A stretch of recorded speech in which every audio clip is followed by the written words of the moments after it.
I struggled with this for almost a month now, and finally I got it running. Wow! Hi guys, I'm Josh and welcome to my channel Video EPPO. I've made a soda can Stirling engine here, and this project has failed more times than any other project on this channel. So in this video, I'm not going to show you how to make this one, but instead I'm going to show you why yours might not work and how to fix it. I had posted a video on how to make a soda can Stirling engine some time ago. On my channel, I try a concept at least twice. First, I try to make something that is popular and easy. Then I try to add some of my own ideas into it and try to make something that is even better, something better than what I had made before. But with Stirling engine, that was not the case. There is this unsaid expectation from movies and from DIY videos is that you need to see a positive ending. So presenting to you a working soda can Stirling engine.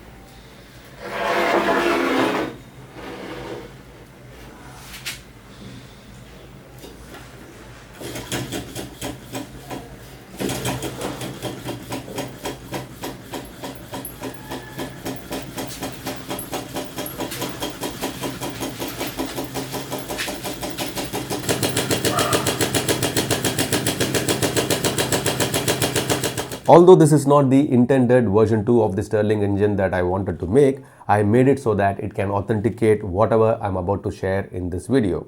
This video is not about making a Stirling engine. Rather, it's about understanding what can go wrong when you're making even a simple soda can Stirling engine. If you want to make one of these, there are plenty of videos on YouTube, including one of mine. You can watch any one of them, but I would recommend bookmarking this video. If whatever you build does not work, you can always come back in here, watch the video, troubleshoot, and maybe it will help. To be clear, I'm not making this video for views, I'm making it for people who genuinely want to learn. So there is going to be a lot of talking, explanation, failures and frustrations. Not a very promising way to start a video, but it is what it is. Let's begin. The first one being the choice of the cylinder. After I made the soda can Stirling engine, I thought I should keep the same design and simply change the material. I had this copper water bottle and I thought, why not? So I cut the copper bottle in half and I started building around it. I wanted a design where I could swap the parts, make some corrections and make some tweaks. I had also learned copper brazing, and brazing copper is fairly easy, so I thought I should make the entire structure using copper. I mean, the cylinder, the displacer, the working piston, the elbow, the lid, everything in copper. But this turned out to be one hell of a mistake. Copper is too good at conducting heat, so what I've essentially built here is a mechanical, glorified, cumbersome heatsink which has no use whatsoever. See, the main principle behind Stirling engines is the temperature difference. With copper everywhere, the heat is spreading across the entire body, which means the cold side is also getting warm. The entire structure has got one uniform temperature, so there is no hot side, there is no cold side. Even when I added water to one side, the water was getting warmed up quite fast. So there was no sufficient temperature difference to get the engine running. This did not start and it probably will not work in its present configuration. Now you might ask, soda cans are made out of a single metal, so how can that be a good candidate? The reason is, soda cans are made out of aluminium. Aluminium is not a good conductor of heat as compared to copper. And the walls of the container are very thin. It can only hold so much of heat before the heat is forced into the air around it. If the walls of the container are thicker, heat energy, like any other form of energy, likes to take the easiest path to travel. So if the walls of the container were any thicker, the heat would be traveling through the body of the container, and the result might be very similar to what I'm facing with the copper container as of now. The lesson learned here is you must maintain a very clear hot side and a cold side. There are many ways to do it, but you must have that difference. After this failure, I tried making a version with butane canisters. Then I made a couple of versions with soda cans. And in each of these versions, I was fighting a different nemesis. There are so many things that can ruin these engines silently, and the second one being the displacer. In the first version I made the displacer using copper. Now I told you that it's a big mistake, but even then, there is one more thing that is very important, the alignment. It has to be perfectly in the center. If this is offset by even 1 millimeter, and when we insert this into the cylinder and we try to close the lid like that and try to force it, it will start rubbing on the walls of the cylinder. The displacer needs to have a minimum of 1 millimeter clearance all around it. It needs to be able to move freely.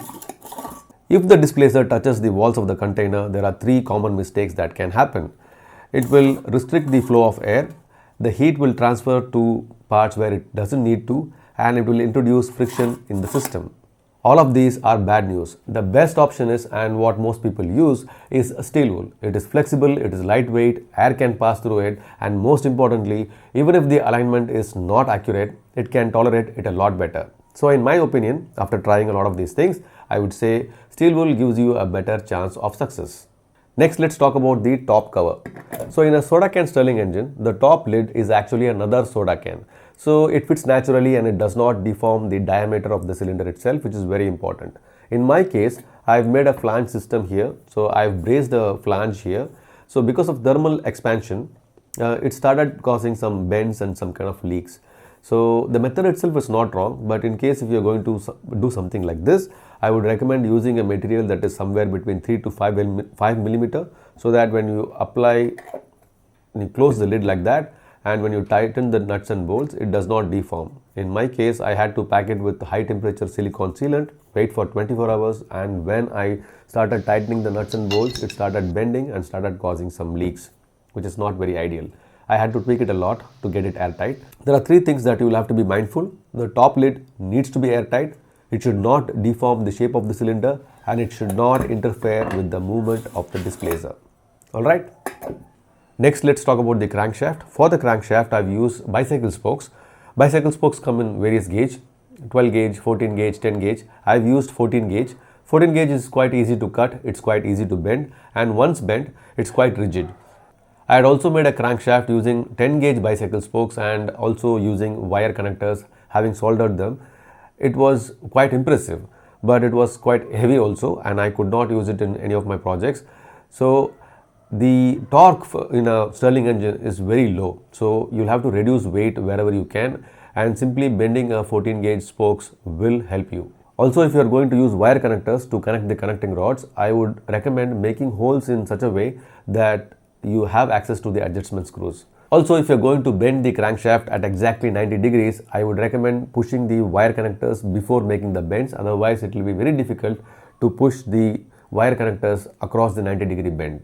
Also, when we make holes in the wire connectors for the crankshaft, we need to make sure that it is only barely a little bit bigger than the thickness of the crankshaft itself.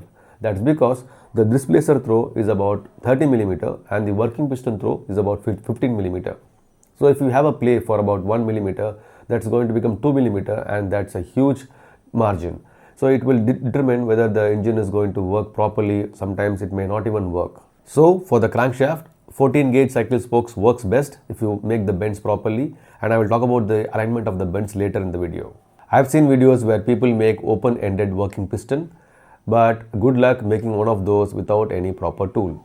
Much easier method, use a balloon or a latex glove finger. But do not stretch it like a drum. If it is too tight, the engine will not be able to pull it, and if it is too loose, it will not be able to push it effectively. Leave a little bit of slack, have some scope for adjustments. I have secured mine with rubber bands. It's completely airtight, and it gives me the ability to adjust or change the balloons whenever necessary. Yes, the balloons will tear eventually. Just try and keep the edges smooth and be prepared to change the balloon, check for the leaks if the engine doesn't run. Next, we talk about the flywheels. The flywheel must be balanced. In this particular case, you can use CDs or DVDs. I've used an angle grinder disc here. And in case if you're going to drill holes, try and go with odd numbers like 3, 5, 7, something like that. The flywheel must not be too heavy. Don't go overboard with the weight, because these engines produce very less torque. So try with something close to 1 CD worth of mass and then experiment with that. Next, we'll talk about the orientation of the crankshaft. What do I mean by that? Let's say that the flywheel is on the left. This particular bend is 15 millimeter, so that the full throw is about 30 millimeter. This bend here is about 7.5 millimeter, so the full throw is about 15 millimeter. But this bend is going to be 90 degree offset from this particular bend. But in which direction should it be bent? So if the flywheel is on the left, if this bend is in the bottom, this bend should be facing away from you. If this bend is on top, this bend 90 degree from here should be facing yourself. In the bottom, this bend face away. On top, this bend is facing yourself. I was assuming that this bend doesn't really matter. because it will only determine whether this engine runs clockwise or anti-clockwise, but I don't think that is the case.